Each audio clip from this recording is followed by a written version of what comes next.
ఆఖరికి ఆ విషయం తెలుసుకొని 20 జూన్ నాడు పొంగులేటి శ్రీనివాసరెడ్డి నాకు ఫోన్ చేసిండు. నేను చేయలే, ఆయన చేసిండు నాకు. సినిమా ఎక్కడున్నావంటే నేను బాన్సువాడకెళ్ళి బయలుదేరి హైదరాబాద్కి వస్తున్నా అన్నా. నీకేదో ప్రాబ్లం ఉన్నాయో చెప్పినవాట కదా మన రేవంత్ రెడ్డి గారి తమ్ముతో. అవును చెప్పిన. మా భాస్కర్ తోలేసి, నేను పోలే, భాస్కర్ తోలేసి. మరి సాయంత్రం ఇంటికి వస్తారా, ఉంటావా అన్నాడు.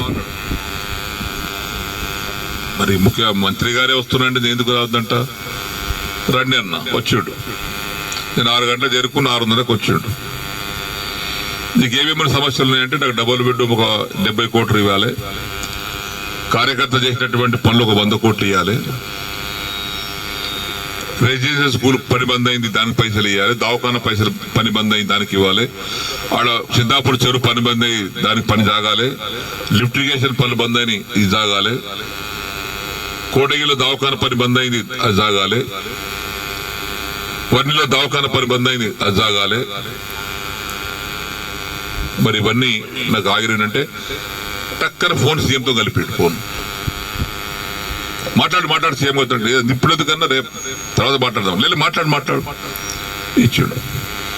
సీఎం గారు మాట్లాడు, సీనా రేపు పొద్దున మీకు టిఫిన్ బ్రేక్ఫాస్ట్కి వస్తున్నా అన్నాడు. రండి అన్న. వచ్చి టిఫిన్ చేసిన తర్వాత ఇవన్నీ నేను చెప్పినా నాకు ఇవన్నీ సమస్యలు ఉన్నాయి, మీరు ఓకే అంటేనే కండువా కప్పుకోవట్లేదు, కప్పుకోడు. నాకేం పైసలు అక్కర్లేదు, నాకు ఏం అక్కర్లేదు. అంటుండే మంత్రి పదవి కోసం వస్తున్నాడు అనుకుంటా. మంత్రి పదవి వస్తారు, చేసిన మస్తు చేసిన. ఇక స్పీకర్ చేసినట్టుగా మంత్రి పదవి నాకెందుకయ్యా, దద్దన్న. అన్ని హామీ ఇస్తున్నా, 6 మాసాల్లో కూడా పూర్తి చేస్తా అన్నాడు. ఇవన్నీ సరే కండువ కప్పుకున్నా. ఆ కండువ కూడా జాతీయ కండువ కప్పుకున్నా.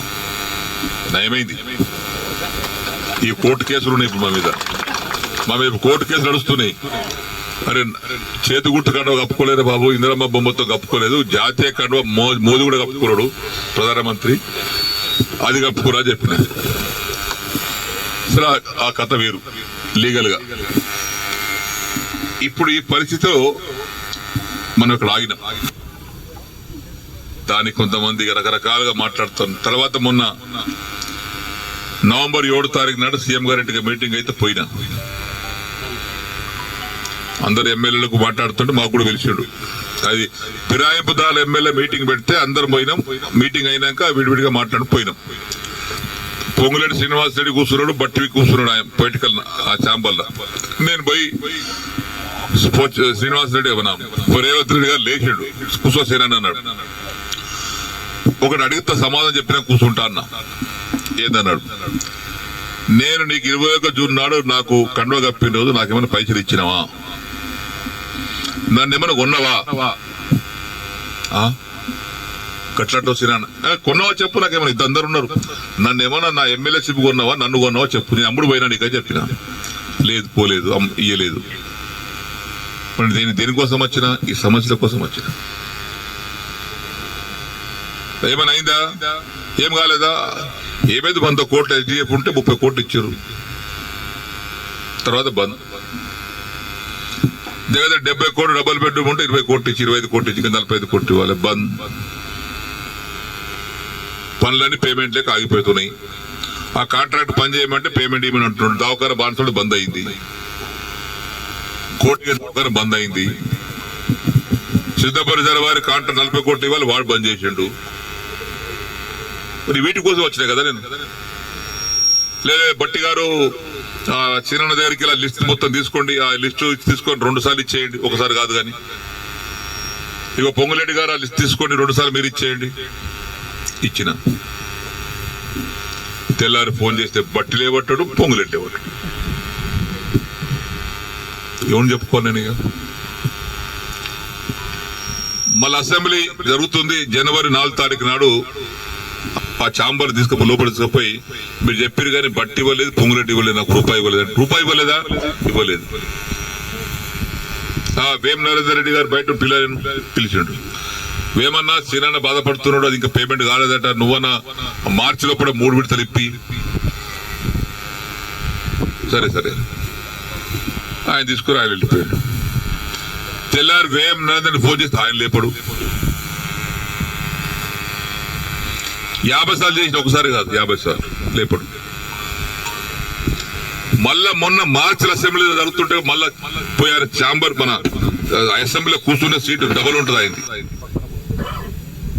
చెప్పిన ఏది కాలేదండి జరిగింది అని గంట పద చెప్తున్నాను. ఎవరు నాకు చెప్పాల్సిన అవసరం లేదు, నేనే సాక్ష్యం. అన్నం పెట్టుడు మరుస్తున్నా కష్టం కదా. అయితే రాజకీయ పరిణామాల వల్ల కొంతమంది దౌర్భాగ్యులు చేసినటువంటి బాధల వల్ల నేను కొంత నిర్ణయం తీసుకొని మారాల్సి వచ్చింది. ఉదాహరణకు నేను ఎమ్మెల్యే సేవలాల్ మహారాజు జయంతి జరుపుతారు ప్రతి సంవత్సరం. ఎమ్మెల్యేగా నేను పోయి భోగి బండారు ముట్టేయాలి. నేను ప్రోటోకాల్ అది. అక్కడ పోతే నాతో ఓడిపోయినటువంటి దరిద్రుడు 50 మంది తీసుకొచ్చుకొని వాడు ఇష్టం వచ్చిన స్లోగన్స్ ఇచ్చారు, డిస్టర్బ్ చేశారు. నేను రాకపోతే 10 నిమిషాలు ఆగిన వస్తుండంటే కూడా. కానీ ఆ గౌరవాన్ని స్వీకరించకుండా అల్లరి మూకలంతా కలిసి అల్లరి చేశారు. నేను బద్యనాయక్ వేదిక ఉంటే బద్యనాయక్ మైక్ పడేసినాడు, సార్ ఇలా బుద్ధి రాదని చెప్పి వెళ్ళిపోయారు. బడాపాడు కాడ ఉర్స్ సందర్భంలో చాందిని ఎత్తిపెట్టుకొని గుర్రం కప్ప చెప్తాం ఆ ఊరోళ్ళకు. ఎప్పటిలాగా నేను గుర్రం మీద అది చాంది ఎత్తిపెట్టుకొని వాళ్ళు కవాలిగి వాళ్ళు అయిన తర్వాత ఆ గుర్రం కప్ప చెప్తే ఈ మహానుభావుడు వచ్చి అల్లరి చేసి ఆ గుర్రం పెట్టినట్టు చాందిని మళ్ళీ వాపస్ తెప్పించు. ఆడవాళ్ళు మొత్తుకుంటున్నాడు, వాపస్ తేవద్దు, అది మంచిది కాదు ఊరుకని. కొట్లాట అయింది. ఆ కొట్లాట నేను ఎందుకుండాలని చెప్పి కారుకి వెళ్ళిపోయినా. అంబేద్కర్ జయంతి బాన్స్వాడ జరుగుతుంది. నేను పూలమాలేసి కిందికి దిగిన. ఓ 20 మంది ఎంబడేసుకొచ్చి నేను మైక్ తో ప్రెస్ తో మాట్లాడుతున్నా. ప్రెస్ తో మాట్లాడేయకుండా చౌకాడ వచ్చి అల్లరి చేస్తున్నారు. ఇక్కడే పక్కకు డిస్టర్బ్ చేస్తున్నారు ప్రెస్ తో మాట్లాడేయకుండా. ఏంది పిచ్చిలేసిందా వీనికి అనుకో నాకు బాధ కలిగింది. కోనాపూర్ రెసిడెన్షియల్ స్కూల్ 12 కోట్ల రూపాయలతో కేసీఆర్ శాంక్షన్ ఇస్తే ఆ ల్యాండ్ లేకపోతే భూమి దొరకకపోతే దళితుల భూమి ఉంటే నేను 20 లక్షలు పెట్టి భూమి కొన్నా.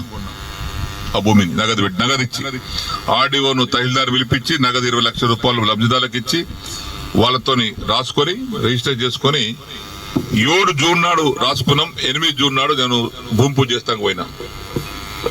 భూమి పూజ చేసిన హైదరాబాద్ రామోజీరావు చనిపోతే హైదరాబాద్ వెళ్ళిపోయినా. పోయి అతిథులు అయిన తర్వాత ఇంటికి వచ్చి స్నానం చేసి తింటున్నా. ఒక అధికారి ఫోన్ చేసిండు ఏడ్చుకుంటా. ఎవరైనా మీరు ఏడుస్తుంది ఎందుకంటే, సార్ నేను పలానా డిప్యూటీని నిన్న మీ ఎంబడి వచ్చి శంకుస్థాపన భూమి పూజ చేసిన. రవీందర్ రెడ్డి గారి ఇంటికి పిలిపించి నన్ను ఇష్టం వచ్చిన తిట్టిండు, బండబూతులు తిట్టిండు. నువ్వు ఎమ్మెల్యే మరి ఎందుకు పోయినావు, నాకు అడిగి పోవాలి కదా. లేదు సార్ ప్రోటోకాల్ ప్రకారంగా పోవాల్సి వస్తుంది సార్. నేను లేదు నాకు అడిగేదాకా పోతా వీల్లేదు, నువ్వు అడిగిపోవాలి. ఆ కాంట్రాక్ట్ పిలిపి పని బంద్ చేసి ఇక్కడ నుంచి పీకుర్రి. ఆ కాంట్రాక్ట్ పిలిపిస్తే వాడు భయపెట్టించి మొత్తం తట్టప్పుడు వరకు వెళ్ళిపోయి అని చెప్పాడు. నేను వస్తున్నా రేపు ఆడ కూర్చుండి కూర్చేసుకొని పని చేపిస్తా, ఏ నా కొడుకో చూస్తా అని చెప్పి వాళ్ళు ధైర్యం చెప్పిన. అట్లా చేసాడు. డబుల్ బెడ్రూమ్ పిలిచి నేను పొంగులేడికి అడిగితే ఇస్తానాడు. 2 సార్లు ఫోన్ చేసి ఇస్తాను. 3వ సారి ఫోన్ చేస్తే నేను ఢిల్లీలో ఉన్నా, హైదరాబాద్ వచ్చి మాట్లాడుతున్నాడు.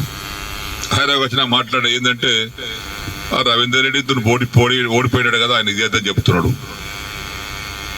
అందుకే ఆపేసిన. ఈ రోడ్లు దుర్కి నుంచి బీర్కూర్ రోడ్డు వైడనింగ్, నసలాబాద్ నుంచి బైరాపూర్ మీదుగా పోతంగల్ వరకు double road, Varni Thagilapalli Kotagi double road, Chandur Lakshmapur Jalalpur double road, Rudrur Boppapur Bhavanpet double road, Varni Ganpur Varni double road 76 కోట్లు శాంక్షన్ చేసి టెండర్ పిలిపిస్తే ఆ టెండర్ క్యాన్సిల్ చేసేసి కోమటిరెడ్డి వెంకరెడ్డి దగ్గరకు పోయి కుసుండి క్యాన్సిల్ చేయించాడు. అప్పటి పని స్టార్ట్ చేస్తే కూడా చేయనీయలే. కోమటిరెడ్డి వెంకరెడ్డి దగ్గరకు పోయి అధికారులు చెప్పినట్టు టెండర్ అయింది సార్, అది క్యాన్సిల్ చేయొద్దంటే లేదా చేయించారు 76 కోట్లు. ఇప్పటికల్లా వర్ణి మన బీరుకు దూరికి డబుల్ అయిపోతుండే 2 నెలల కిందట. ఎన్ని వేయాలని అన్నంగా వేసేది. తీరా నేను ఇక్కడ డబుల్ బెడ్రూమ్ పేమెంట్ ఇచ్చేది ఉంది, నాకు ఎస్డిఎఫ్ ఫండ్స్ పైసలు ఇచ్చేది ఉంది, కార్యకర్తలు చేసుకున్నారు, ఇవన్నీ పేమెంట్ జరగాలని రేవంత్ రెడ్డి గారి తమ్ముడు కృష్ణారెడ్డి గారి దగ్గరికి మా భాస్కర్ బాబుని తోలేసిన. ఆయన ఇచ్చిన సమాధానం ఏంటంటే, భాస్కర్ మీ డాడీ చెప్పుపోయి బీఆర్ఎస్ పార్టీ ఎమ్మెల్యేలకు రూపాయి ఇచ్చేది లేదు, ఒక పని ఇచ్చేది లేదు, మీ డాడీని కండువ కప్పుకోమని ఇస్తాం. నా దగ్గర భాస్కర్ వచ్చి ఈ విషయం చెప్పింది. నాతను కాదు నాన్న, ఈ వయసులో నేను పార్టీ మారడం నా వల్ల కాదు, అందులో కేసీఆర్ మోసం చేసి రావడం నా వల్ల కాదు, సరే ఏమని రాకపోరాను. నెల ఆగిన బాండ్స్ పడకు వస్తే కార్యకర్తలు చేసుకున్నటువంటి పనులకు బిల్లు కోసం రావడం, డబల్ బెడ్ కట్టుకున్నటువంటి మహిళలు గుంపులుగా రావడం, మళ్ళా నెల 10 రోజుల తర్వాత మళ్ళా భాస్కర్ మళ్ళా తోలేసిన ఆయన దగ్గరికి.